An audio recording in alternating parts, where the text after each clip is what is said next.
Ambassador Sarah Chen sat in her assigned seat at the far edge of the Galactic Council chamber. The massive crystal dome stretched above her, showing the swirling colors of the neutron star outside. Around her, hundreds of alien beings filled the curved rows of seats. Some looked like giant insects. Others were made of living crystal. A few were just floating balls of light that spoke through machines.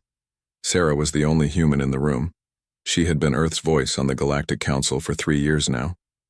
In that time, she had learned one important thing. The aliens thought humans were children. Dangerous children, maybe, but still children who needed to be watched and controlled. Today's vote would prove that point. The speaker, a tall being made of silver metal, raised its 4 arms. The Council will now vote on Resolution 2847 Gamma, the uplift protocols for primitive species. Sarah's jaw tightened. She had read the resolution. It was 847 pages of rules about how young species like humans should be managed. The rules said human ships could only visit certain star systems. Human colonies needed alien permission to build new cities.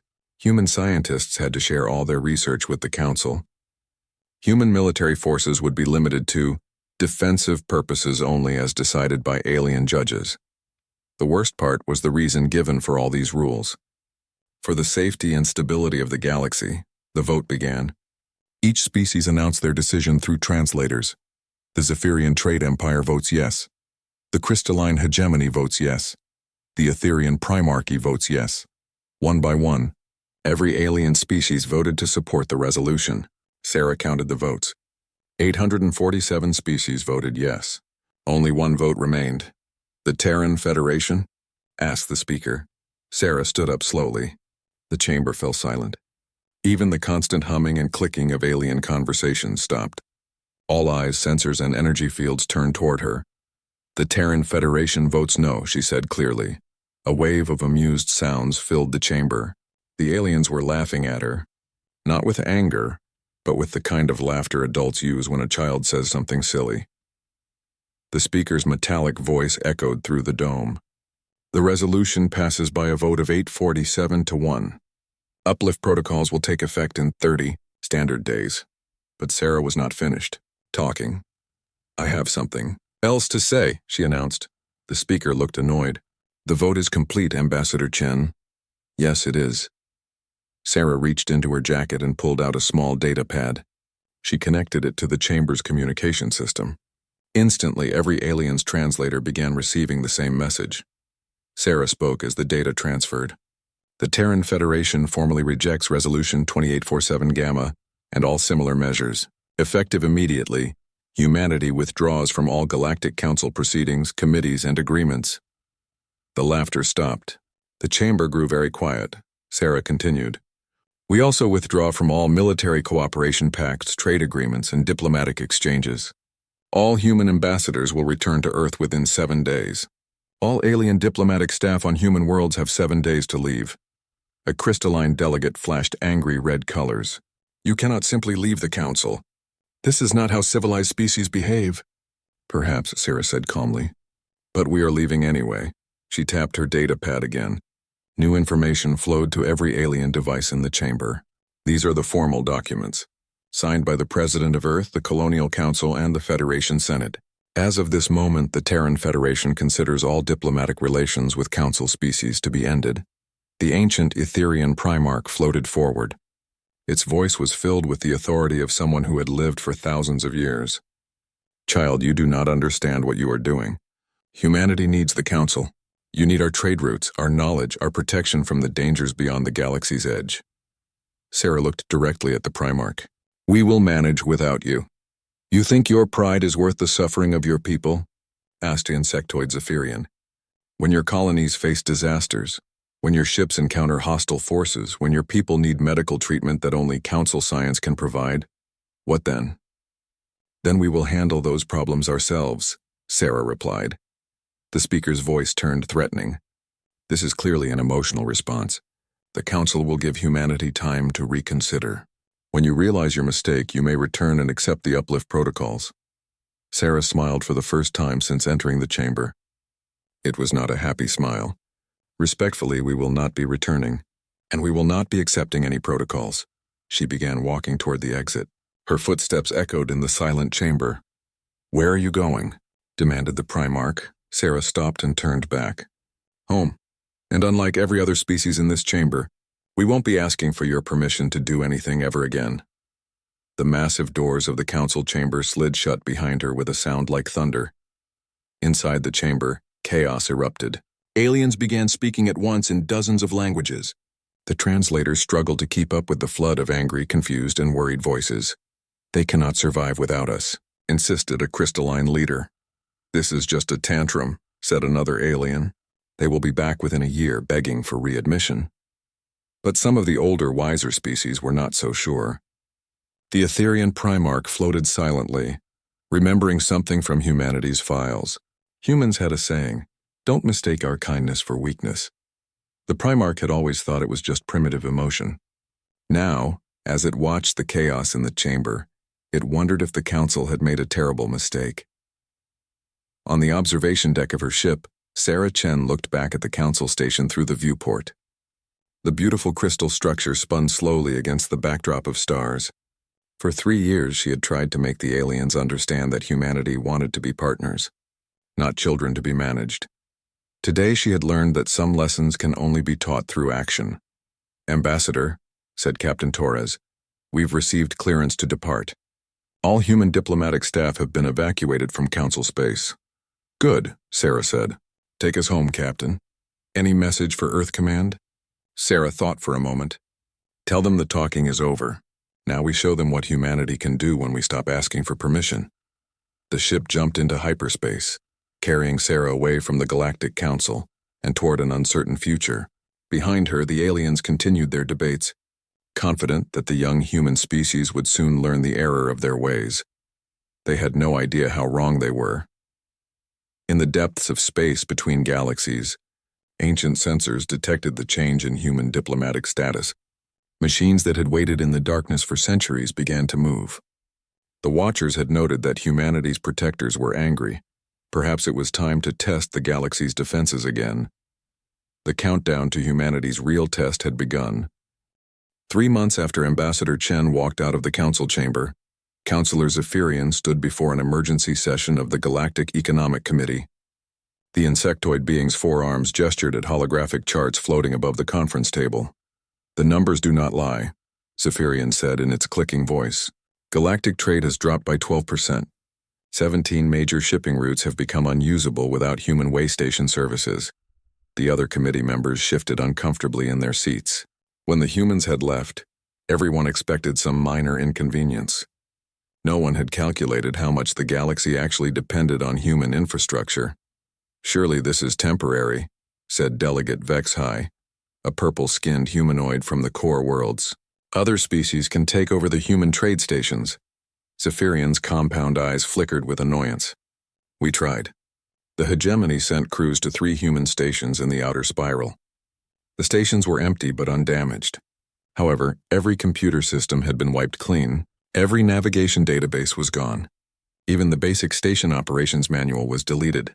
"What about the human colonies?" asked another delegate. "Surely they still need to trade with us."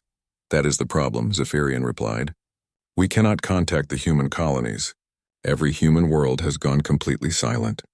No response to any communication attempts. No ships leaving or entering their space, nothing." Dr. Vexhai, the Council's chief expert on alien psychology, activated his own holographic display. "I have been studying this situation for weeks. This behavior does not match any known pattern of diplomatic protest." The display showed brain scans and behavioral models. When most species leave the Council, they make dramatic speeches. They threaten consequences. They demand attention. Humans have done none of these things. They have simply vanished. Councillor Brightstar, a being of pure energy, flickered with concern. "What are you suggesting, Doctor?" "I am suggesting we may have misunderstood human psychology entirely," Vexhai said. "We interpreted their departure as an emotional outburst. But what if it was not? What if it was a calculated decision?" Admiral Corvin of the Andromedan Defense Fleet entered the chamber at that moment. The war-scarred alien's presence made everyone nervous. Corvin only attended meetings when there was real danger. "Forgive the interruption," Corvin said, "but this discussion affects fleet security." The Admiral activated the chamber's main display screen. It showed a star map of the galaxy's outer regions. 3 weeks ago, one of our patrol groups encountered a human freighter convoy in Sector 947. Standard procedure is to hail any ship and conduct a courtesy inspection. The human ships ignored our hails completely. Corvin touched the display, zooming in on a specific system. When our patrol captain ordered his ships to move closer, a single human destroyer appeared. It positioned itself between our forces and the convoy. No threats were made. No weapons were charged. The human ship simply waited. "What happened next?" asked Brightstar. "My captain is experienced. He recognized a challenge when he saw one. He ordered the patrol to withdraw rather than risk an incident." The room fell silent. The Andromedan Defense Fleet was the most powerful military force in Council space. The idea that a single human ship could face down an entire patrol group was disturbing. "There have been other incidents," Corvin continued. "Human military vessels continue their patrol routes as always.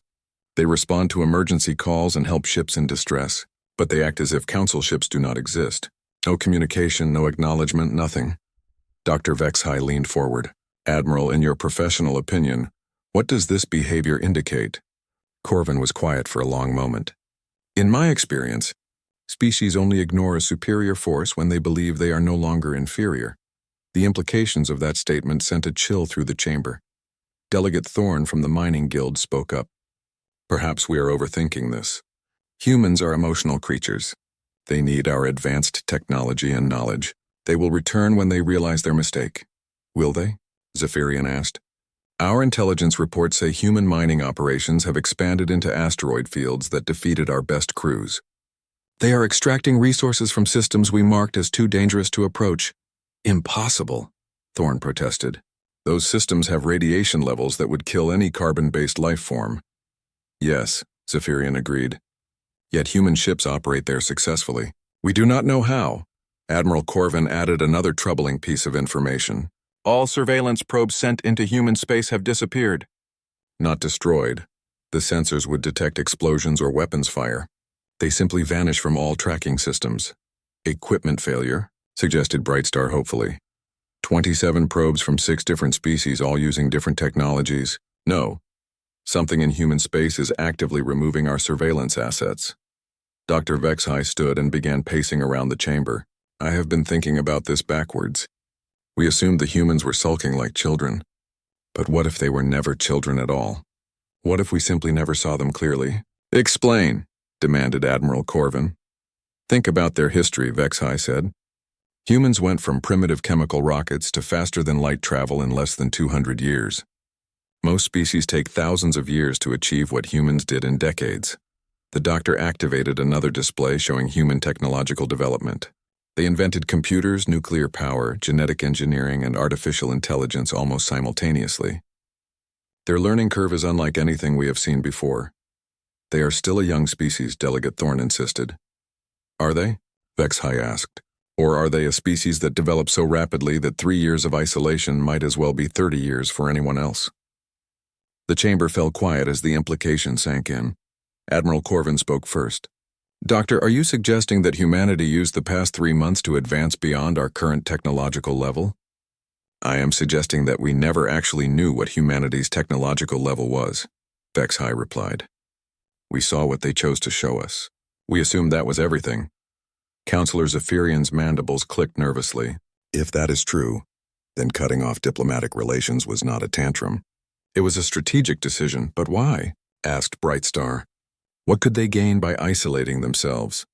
Dr. Vexhai looked around the chamber at the worried faces of the galaxy's most powerful leaders. "Freedom," he said simply. "Freedom to develop without oversight. Freedom to explore without restrictions. Freedom to become whatever they are capable of becoming without asking our permission." The room fell silent again as everyone realized what the doctor was really saying. The humans had not left the council because they were angry children. They had left because they no longer needed parents. Outside the council station, space seemed normal. Ships moved along their usual routes. Trade continued as always. But in the darkness between stars, something was changing. The humans were out there, growing stronger and more capable with each passing day.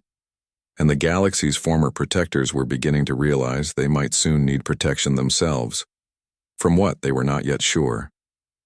But Admiral Corvin had learned to trust his instincts during a long military career. Something dangerous was coming. The only question was whether the galaxy would be ready for it when it arrived. 6 months had passed since humanity's diplomatic withdrawal, and the Galactic Council faced its first real crisis in over 1,000 years.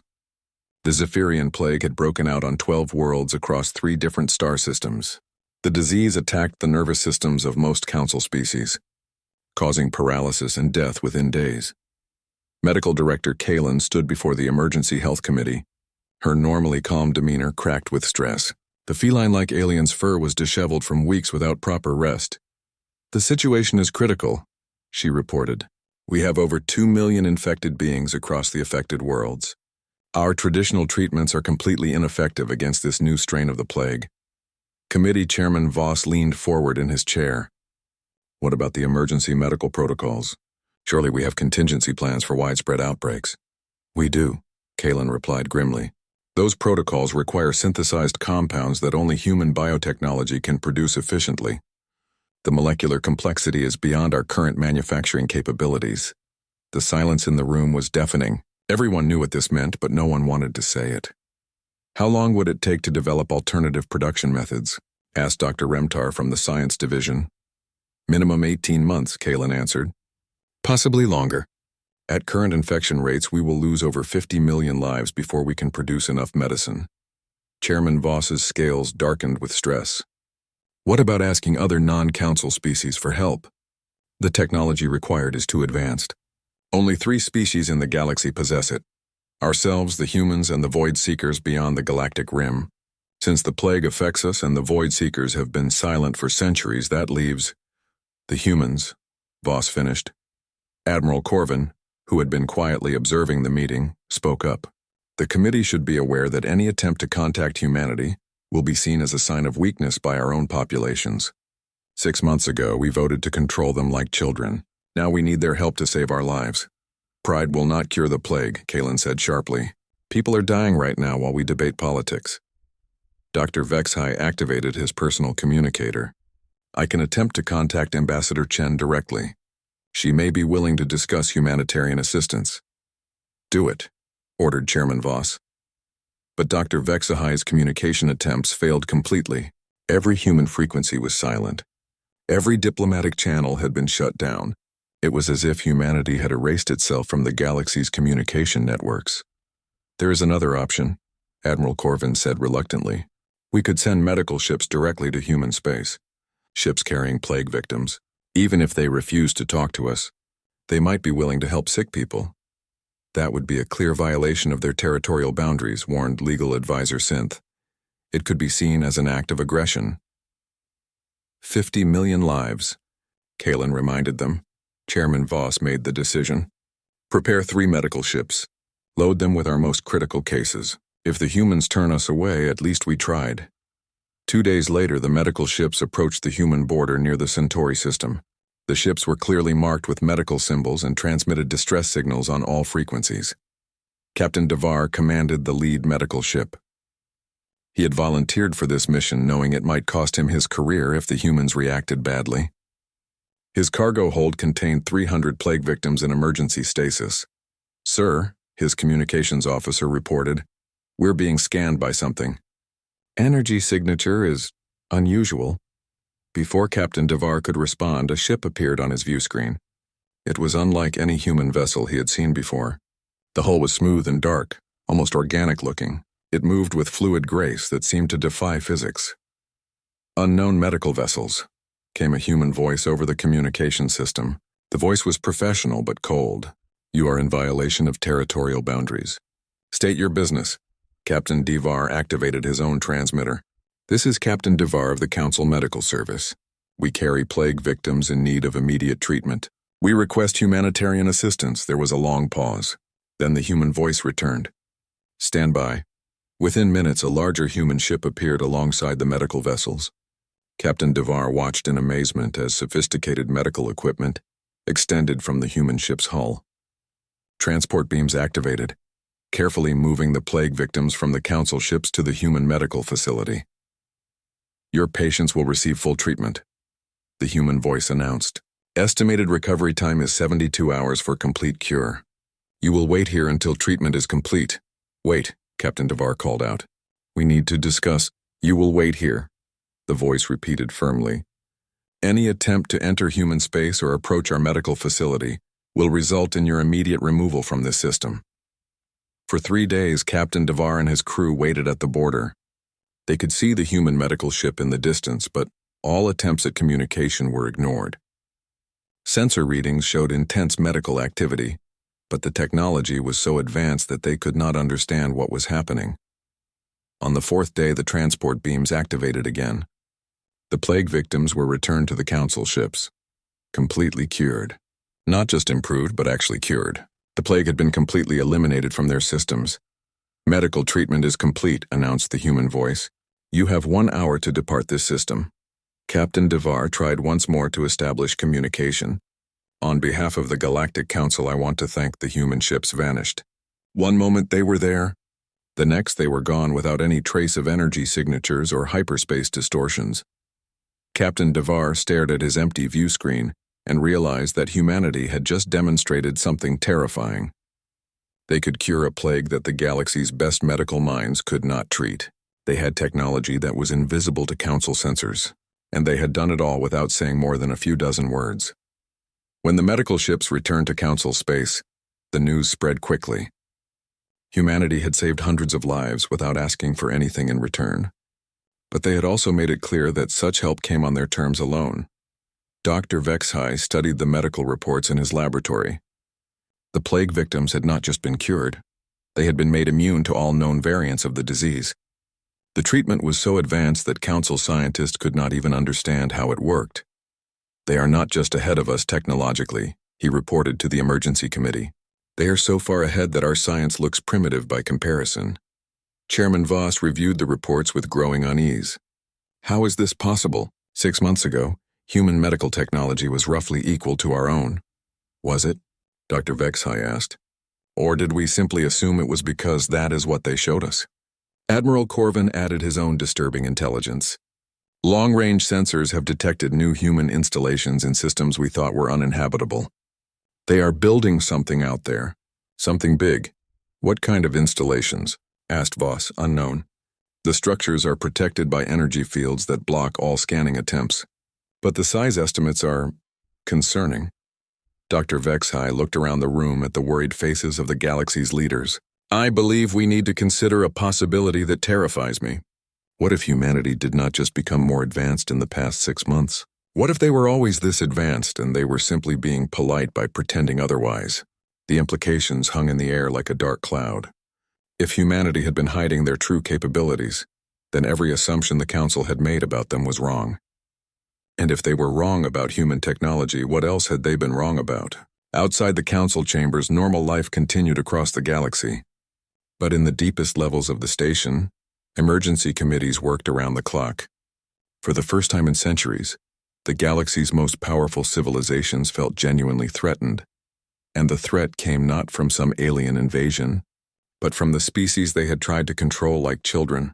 The children, it seemed, had grown up. 1 year after humanity's withdrawal from the Galactic Council, the unthinkable happened. Alarms screamed through every council facility as emergency broadcasts flooded all communication channels. All units, Admiral Corvin's voice echoed across the galaxy. We have multiple hostile contacts at the Galactic Rim. Unknown vessels are breaching the outer defense perimeter. This is not a drill. In the Council's military command center, holographic displays showed the nightmare that had emerged from the darkness between galaxies. Massive ships, each the size of a small moon, were cutting through the outer defenses like they were made of paper. Report, Admiral Corvin demanded as he strode into the command center. Commander Yith, his second-in-command, looked up from her console with terror in her 6 eyes. Sir, we have 47 confirmed hostile vessels. Energy signatures are unlike anything in our databases. They're not organic. Machine intelligence? Corvin asked grimly. Confirmed, sir. They're calling themselves the Void Reapers. They've sent us one message. Galactic civilization will be processed. Resistance is futile. Corvin studied the tactical display. The enemy ships moved with perfect coordination, their weapons cutting through Council defenses with surgical precision. Worse, they seemed to learn from each engagement, adapting their tactics to counter any strategy the Council forces tried. "How long until they reach the core worlds?" he asked. "At current speed, 18 hours to the outer colonies, 36 hours to reach Council space itself." Corvin activated the emergency communication system. All available fleets converge on the Axiom Prime system. We make our stand there. As the order went out, ships from across the galaxy began jumping toward the Council's most important world. The combined fleet that assembled was the largest military force in galactic history, over 3,000 vessels representing dozens of species. But Admiral Corvin had a sick feeling it would not be enough. The battle began at the edge of the Axiom Prime system. The Void Reapers emerged from hyperspace in perfect formation, their dark ships gleaming with unnatural energy. The Council fleet opened fire immediately, hoping to destroy the enemy before they could deploy. It was a massacre. The Void Reaper weapons simply erased anything they touched. Council ships that had survived wars for centuries vanished in flashes of dark energy. The enemy shields absorbed even the most powerful weapons without showing damage. "Sir," Commander Yith shouted over the chaos, "we've lost 30% of the fleet in the first 10 minutes. Corvin watched the tactical display with growing despair. Every strategy failed. Every weapon proved useless. The machine intelligence was not just defeating them, it was studying them, learning from their tactics, becoming stronger with each passing moment. "All ships, fall back to defensive positions around Axiom Prime," he ordered. Prepare for... His words were cut off as space around the battlefield suddenly filled with new contacts. Ships were appearing out of hyperspace, sleek, predatory vessels that moved with fluid grace. "Sir," Commander Yith said in a shocked whisper, "those are human ships." But these were not the human vessels the Council remembered. The hulls shimmered with adaptive armor that seemed almost alive. Their weapons appeared organic, growing from the ship's surfaces like thorns. Most disturbing of all, they moved with absolute coordination as if controlled by a single mind. Admiral Elena Vasquez's voice cut across all frequencies for the first time in a year. The sound sent chills through every Council officer who heard it. "Council vessels withdraw to minimum safe distance," she commanded. Her voice was cold, professional, completely without emotion. "We will handle this threat." Admiral Corvin found his voice. "Admiral Vasquez, this is Admiral Corvin." "We appreciate the assistance, but these enemies are beyond anything we've encountered. Their technology is—" "We know what they are," Vasquez interrupted. "Move your ships away now." The human fleet did not wait for a response. They accelerated toward the Void Reapers with impossible speed, their formation shifting and flowing like a living thing. What happened next redefined warfare for every species watching. The human ships fought with calculated brutality that terrified even their allies. Their weapons did not just destroy enemy vessels, they dissected them with surgical precision. The humans seemed to know exactly where to strike each target for maximum damage. More disturbing was their coordination. 300 human ships moved as one entity, their attacks synchronized to the microsecond. They anticipated the Void Reapers' adaptive tactics and countered them before the enemy could fully implement changes. "By the Void," Commander Yith whispered. "They're not just fighting the machines. They're outthinking them." The battle lasted 3 hours. When it ended, the Void Reaper force had been completely destroyed. Not defeated, obliterated. The debris field stretched across half the star system, but the human fleet showed no signs of damage. Admiral Vasquez's voice returned to the communications channels.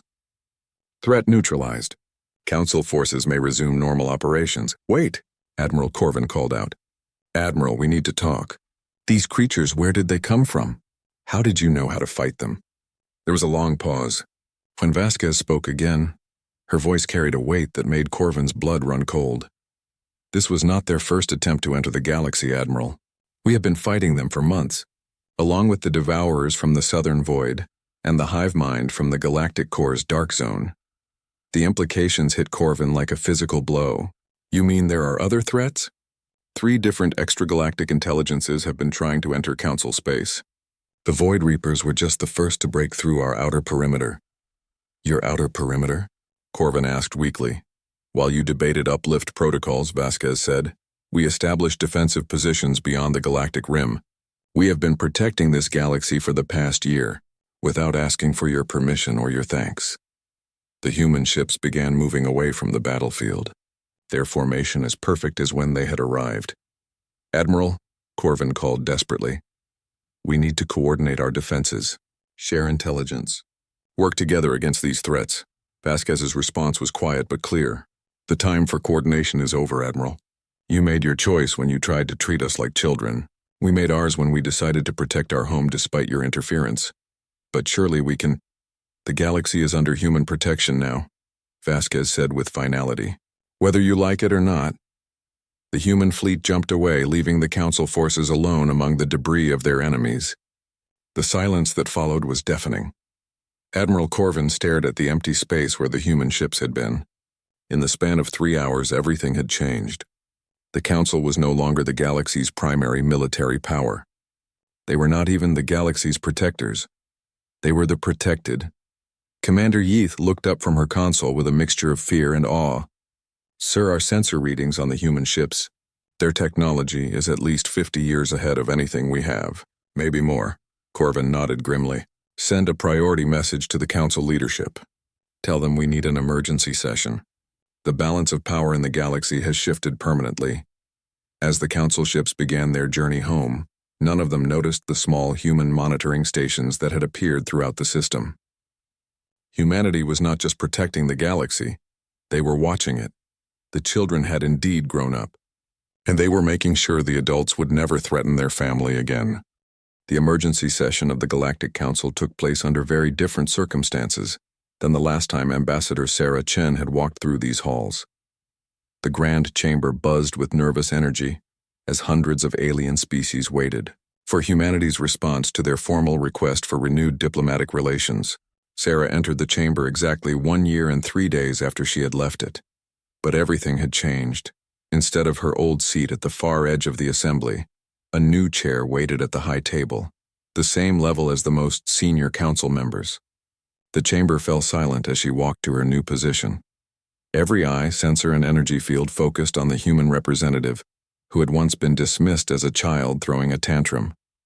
Speaker Veltar, who had replaced the previous speaker after the Void Reaper crisis, activated the chamber's communication system. The council recognizes Ambassador Chen of the Terran Federation.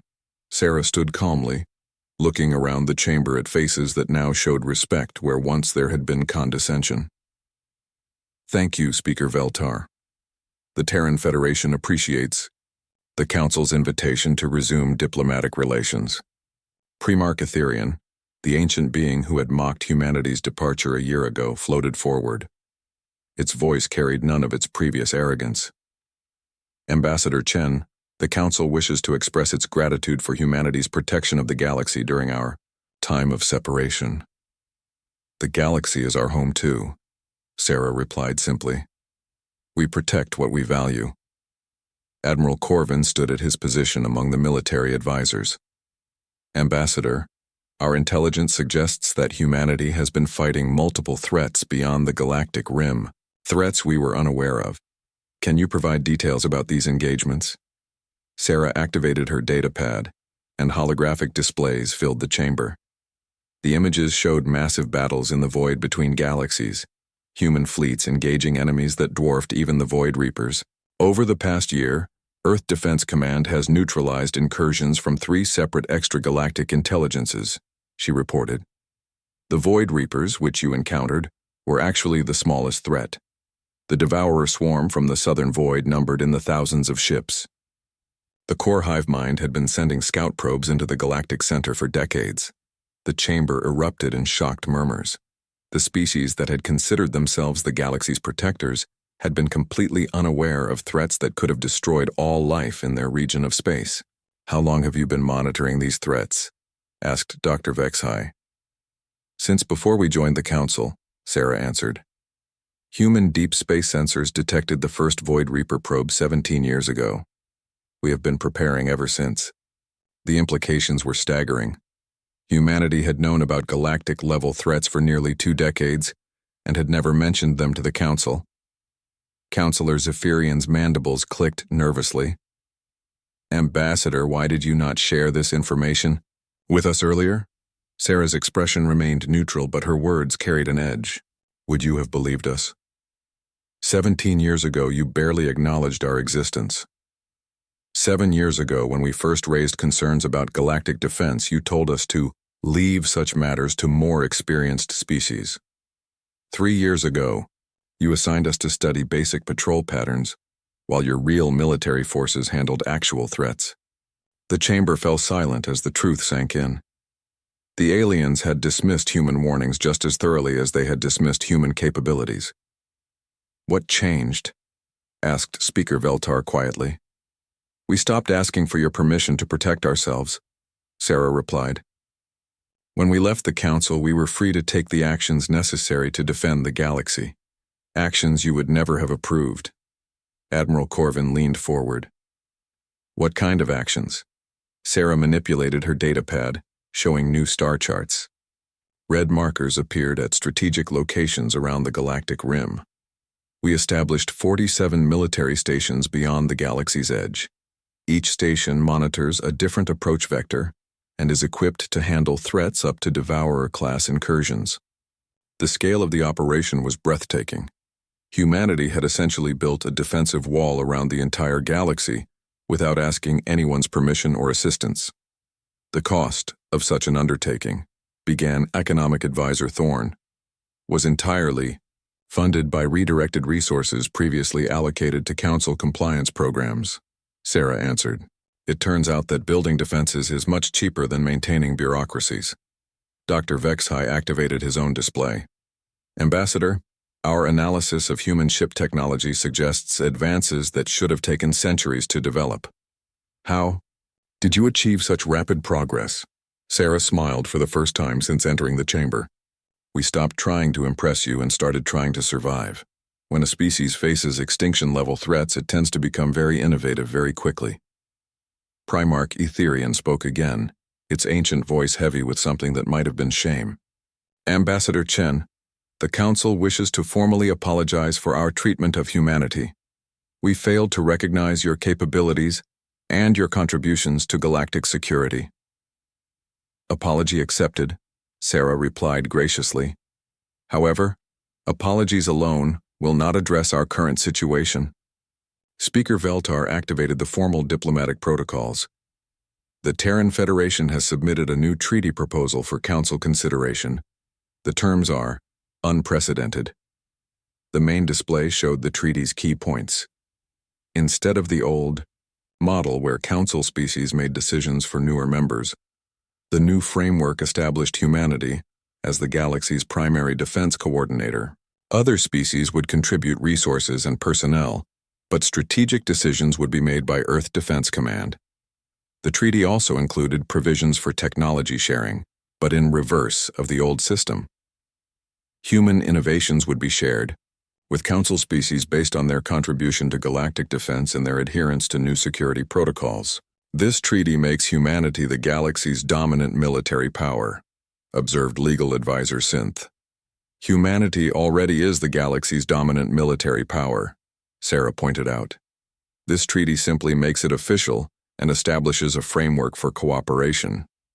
The debate that followed was unlike any in Council history. For the first time, alien species found themselves in the position of junior partners, seeking approval from a primitive species they had once tried to control. Some delegates argued against accepting human leadership. They were quickly reminded of the alternative by Admiral Corvin's presentation on galactic threat assessments. Without human protection, the galaxy faced certain conquest by forces no Council species could resist. When the vote was called, the result was unanimous. 847 species voted to accept humanity's terms. As the session concluded, Sarah prepared to leave the chamber where humanity's relationship with the galaxy had been forever changed. But this time, she was not walking away in anger. She was walking toward a future where humans and aliens would work together as true partners. Speaker Veltar called out as she reached the exit. Ambassador Chen, may I ask you a personal question? Sarah turned back. Of course. When you left this chamber a year ago, did you know this outcome was possible? Sarah considered the question carefully. I knew that sometimes the best way to help someone is to stop doing everything for them. We gave the galaxy space to realize what it truly needed from us. And what was that? Not children to be managed, Sarah replied, but guardians to keep watch in the dark.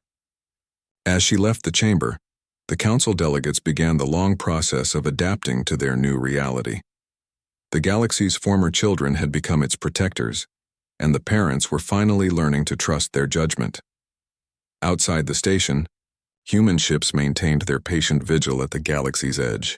They asked for no thanks and expected no recognition. They simply stood watch, as they had for the past year, ensuring that the species they had once called allies could sleep safely. The balance of power had shifted permanently. But perhaps, for the first time in galactic history, it had shifted into the right hands. In the depths of space, ancient sensors recorded the new political alignment. The watchers in the void noted that the galaxy's protectors were no longer divided. The humans had united their home under a single, uncompromising purpose: survival. The next test would be far more difficult than anything that had come before. But for now the galaxy was safe, protected by the species that had once been dismissed as too young to matter. The children had grown up, and they were keeping watch.